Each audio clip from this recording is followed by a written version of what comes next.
Hey everyone, welcome to this explainer.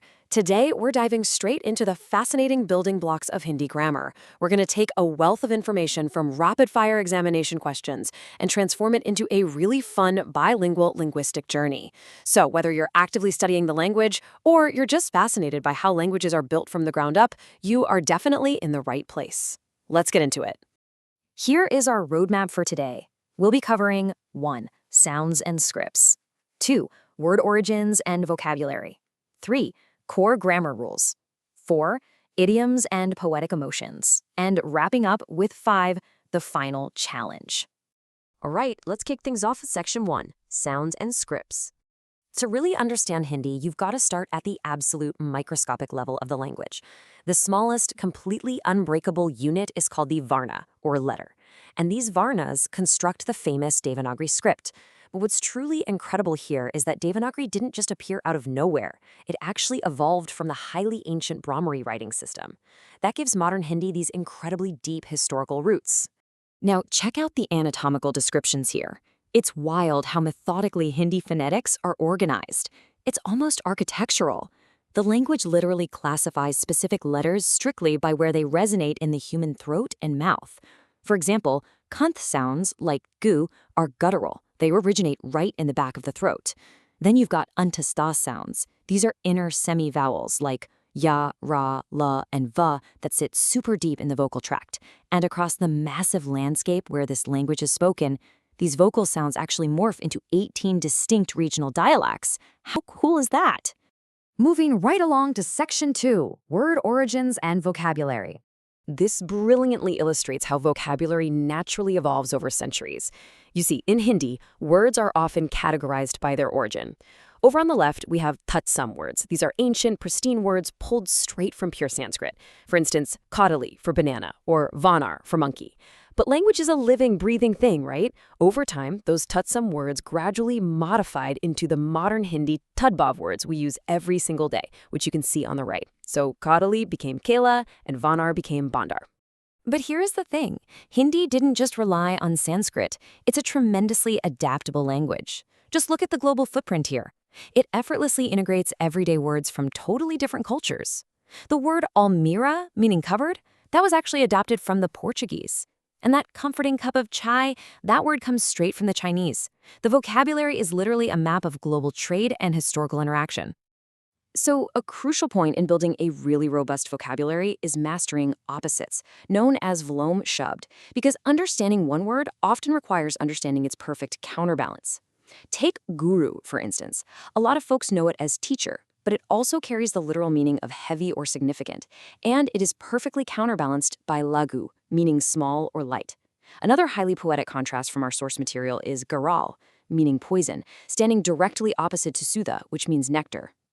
And honestly, just as important as opposites are synonyms or paryavachi, expanding your fluency means recognizing that a single concept can be elegantly expressed in multiple ways depending on the literary context. So a parrot isn't just tolta. In poetry, it could be sukha or suga. A forest can be jungle, sure, but it can also be the beautiful word vipin. The moon, often chandrama, is also known as sudhakar, meaning the source of nectar. All right, let's step up to Section 3, Core Grammar Rules. Let's look at a classic question pulled straight from the source material. The sentence is, "Peb se patta girta hai," which translates to, "The leaf falls from the tree." Take a second to really think about the physical relationship between the falling leaf and the tree. What grammatical case or karak is at play here? Well, if you guessed separation, you hit the nail on the head. The answer is apadan karak, which is the ablative case.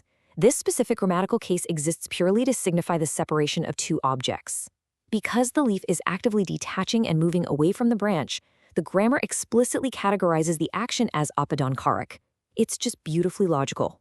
Beyond just cases, properly identifying the parts of speech is absolutely critical for structuring an accurate and coherent Hindi sentence. Let's break down these examples real quick. First, wa stands in as a sarvanam, or pronoun. In that second row, the word purana, meaning old, describes the coat, making it a visheshan, or adjective.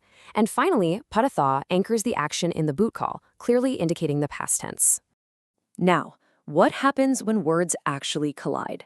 Hindi handles this in two fascinating ways, sandhi and samas. Sunday is all about fusing phonetic sounds together. So when you combine sut and marg, the sounds seamlessly blend into sunmarg, meaning a good path.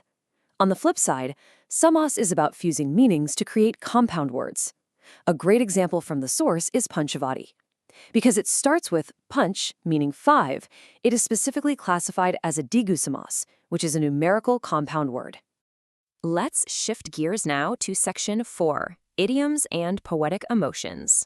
Hindi literature is fundamentally built upon this concept of ras. You can kind of think of ras as the core emotional essence or the aesthetic flavor of a written work. Classical Indian literature basically categorizes human emotion into exactly 9 distinct flavors. Interestingly enough, the ninth ras is shant, which translates to a completely serene, tranquil, and peaceful state. So, if the ninth ras is perfectly peaceful, how does classical Hindi categorize its exact opposite? Notice the imagery of fire and clenched fists. How does the literature categorize intense, burning anger or krodh?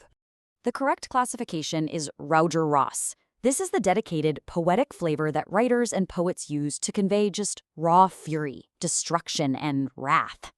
By explicitly defining these emotional states, Hindi literature gives writers incredibly precise tools to evoke exact feelings in their readers.